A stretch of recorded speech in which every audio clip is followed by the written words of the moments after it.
नमस्कार दोस्तों।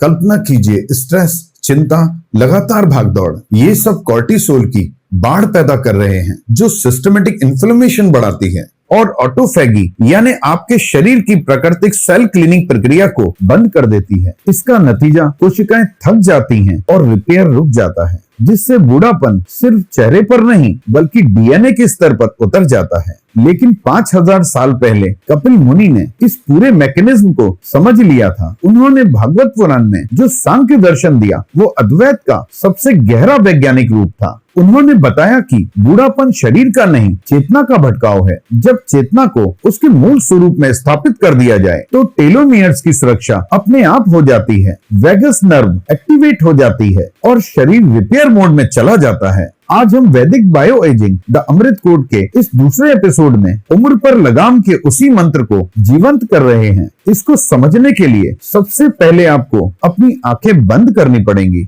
और जो कुछ आगे बताया जा रहा है उसे अपनी अंतरात्मा की आंखों से देखिए। आपके हृदय कमल पर भगवान श्री हरि का वो श्याम सुंदर स्वरूप विराजमान है। ये कोई कोरी कल्पना नहीं, ये आपकी अपनी चेतना का सबसे शुद्ध, सबसे जीवंत और सबसे अमर रूप है। जब आप इस रूप को पूरी तरह देखते हैं तो शरीर का वो हिस्सा जाग जाता है जो उम्र को भूल जाता है, वो हिस्सा जो हमेशा से अमर है। उन परमात्मा के मुख कमल को गौर से देखिए, सुबह की पहली किरण की तरह ताजा, शांत और कोमल। उनके नेत्र कमल की पंखुड़ियों जैसे नरम, करुणा से भरे हैं। उनकी आंखों में वो गहरी शक्ति है जो आपके मन की हर उलझन, हर छोटी बड़ी चिंता को चुपचाप सोख लेती है। जैसे कोई पुराना बोझ हल्का हो गया हो, आपका तनाव पिघलने लगता है। वैज्ञानिक भाषा में कहें तो एमिगडाला, आपका फियर सेंटर, शांत हो रहा है। कॉर्टिसोल का स्तर गिर रहा है, सिस्टमेटिक इन्फ्लेमेशन कम हो रहा है। शरीर की हर कोशिका अब ऑटोफैगी की प्रक्रिया में प्रवेश कर रही है, पुरानी क्षतिग्रस्त प्रोटीन को साफ कर रही है और नई ऊर्जा बना रही है। आप महसूस करेंगे कि आपकी सांसें पहले से ज्यादा गहरी और शांत हो रही हैं। उन परमात्मा का शरीर नीलकमल दल के जैसा श्यामल है, गहरा, ठंडा और अंदर तक शांत। उनके 4 हाथों में शंख, चक्र, गदा और पद्म है। शंख की ध्वनि वह ओम है जो हर कोशिका को एक सूत्र में बांध रही है। चक्र समय के चक्कर को दिखाता है, लेकिन उनके हाथ में होने के कारण वह रुक सा जाता है, जैसे आपकी उम्र का चक्कर भी धीमा पड़ गया हो। गदा सुरक्षा का प्रतीक है, लेकिन असली सुरक्षा तो भीतर की इस अथाह शांति में छिपी है। पीतांबर उनके शरीर पर कमल केसर की तरह लहरा रहा है। वक्ष स्थल पर श्रीवत्स चिन्ह और गले में कौस्तुभ मणि। उस मणि का नरम प्रकाश आपके भीतर के हर कोने तक पहुंच रहा है। वो प्रकाश आपकी हर कोशिका को छू रहा है, उन्हें याद दिला रहा है कि तुम पहले से ही शुद्ध हो, ताजे हो, पूर्ण हो। यही वो पवित्रता है जो यम नियम का सार है। जब मन का फ्रिक्शन कम हो जाता है तो शरीर का इन्फ्लेमेटरी रिस्पांस अपने आप कम हो जाता है। उनके चरणों तक लटकती वनमाला और उसके फूलों की मीठी सुगंध से भौरे गुंजार कर रहे हैं। भगवान के सारे आभूषण, हार, कंगन, किरीट, नुपुर सब आपके मन को बाहर के शोर से अलग कर देते हैं। सारा शोर रुक जाता है, बस शांति बसती है और इस शांति में ही शरीर का अमृत जागने लगता है जो हर कोशिका को नया जीवन देता है। आप महसूस करते हैं कि आपके पैरों की थकान, कमर की अकड़न, कंधों का बोझ हल्का हो रहा है। वे परमात्मा आपके हृदय के कमल पर विराजमान है। उनकी अवस्था नित्य किशोर है जो समय के बंधनों से परे है।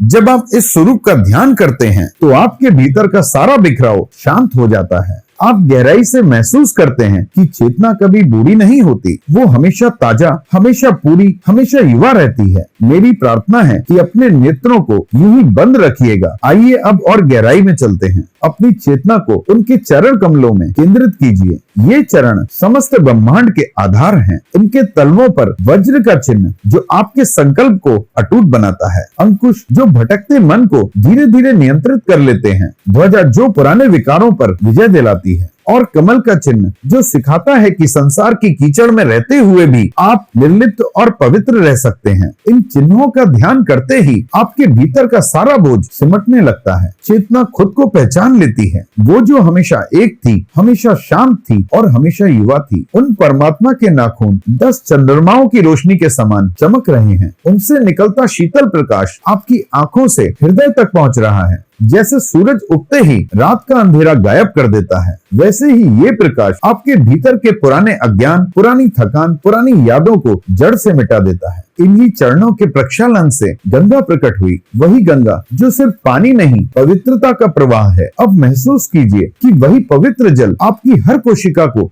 धो रहा है, हर सोच, हर भावना में नई ताजगी भर रही है। अब चरणों से ऊपर उठकर उनकी पिंडलियों का ध्यान करते हैं। ये पिंडलियां अजन्मा हैं, न आदि न अंत। भगवान गरुड़ की पीठ पर विराजमान हैं। उनके नितंब पीतांबर से ढके हैं। स्वर्णिम करधनी सूर्य की किरणों के समान चमक रही है। इस आभा को देखते ही आपकी चेतना में वो ऊर्जा जागृत होती है जो उम्र और थकान से बहुत ऊपर है। आइए अब भगवान की जांघों का ध्यान करते हैं। उनका रंग अलसी के फूलों जैसा गहरा नीला है, आकाश की अनंतता और समुद्र की गहराई का प्रतीक। ये जांघें सिर्फ सुंदर नहीं, अपरिमित बल की निधि हैं। सोचिए आपकी चेतना में भी वही नील वर्ण ऊर्जा बह रही है। अब अपना ध्यान भगवान श्री हरि के उदर के मध्य में लगाइए। वहाँ एक अद्भुत नाभि सरोवर है।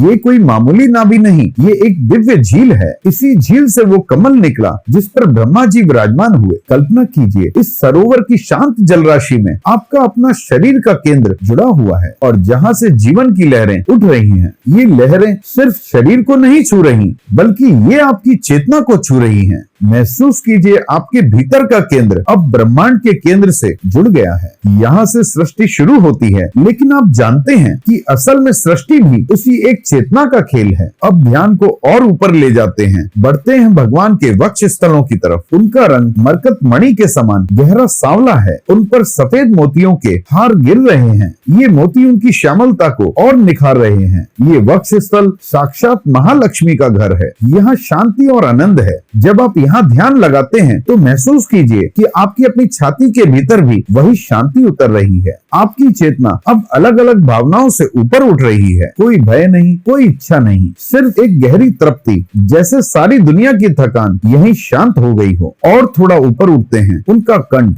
जहाँ कौस्तुभ मणि विराजमान है। सच तो ये है कि यह मणि भगवान को सुंदर नहीं बना रही, उल्टा भगवान का स्पर्श पाकर वह मणि खुद धन्य हो रही है और चमक रही है। जब आप इस कंठ का ध्यान लगाते हैं तो महसूस कीजिए आपकी अपनी चेतना भी उसी स्पर्श से चमक रही है। अब पूरा ध्यान उनकी 4 दिव्य भुजाओं पर केंद्रित कीजिए। ये भुजाएं सिर्फ हाथ नहीं, ये ब्रह्मांड को संभालने वाले अनंत ऊर्जा के स्तंभ हैं। उनकी कलाइयों में कंगन और बाजूबंद हैं। समुद्र मंथन के समय मंदराचल की रगड़ इन पर लगी थी, लेकिन वे मलिन नहीं हुए, उल्टा और भी चमकदार हो गए।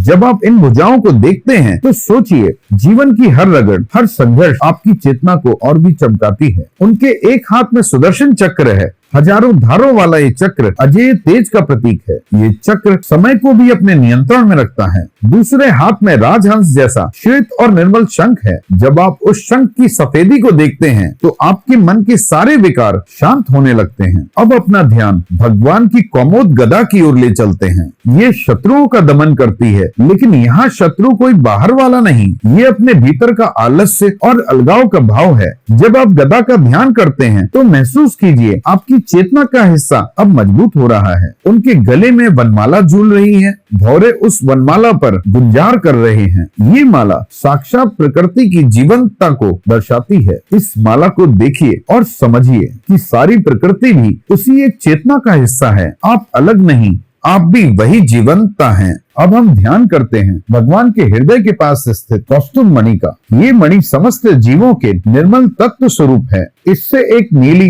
और शीतल रोशनी निकलकर हमारे हृदय में प्रवेश कर रही है। ये रोशनी आपकी चेतना को और साफ कर रही है। अब अपनी बंद आंखों के पीछे उस परम चेतना श्री हरि के साकार रूप को उभरता देखिए। वे सिर्फ आप पर कृपा करने के लिए प्रकट हुए हैं। उनका मुखमंडल देखिए, ऐसी सुंदरता जिसे समय कभी छू नहीं सकता। उनकी नाक संतुलन और प्राण शक्ति का प्रतीक है। उनके कानों में मकराकार कुंडल हिल रहे हैं और उनकी चमक कोमल गालों पर पड़ रही है। उनके माथे पर काली घुंघराली अलकावली लटक रही है, जैसे खिले कमल पर काले भंवरे मंडरा रहे हों। ये अनंत ताजगी का प्रतीक है। अब उनकी शांत आंखों में डूब जाइए। ये विशाल और चंचल नेत्र शांत सरोवर में तैरती मछलियों के समान हैं। ये नेत्र सिर्फ देख नहीं रहे, बल्कि आप में प्राण फूंक रहे हैं। जब आप इन नेत्रों का ध्यान करते हैं तो आपके भीतर का सारा बिखराव खत्म हो जाता है। उनकी सुंदर भौहें धनुष के समान झुकी हुई हैं। ये शांति और शक्ति का मेल है। अब भगवान के पूरे मुखार बिंद को अपने हृदय के मंदिर में स्थापित कर लीजिए।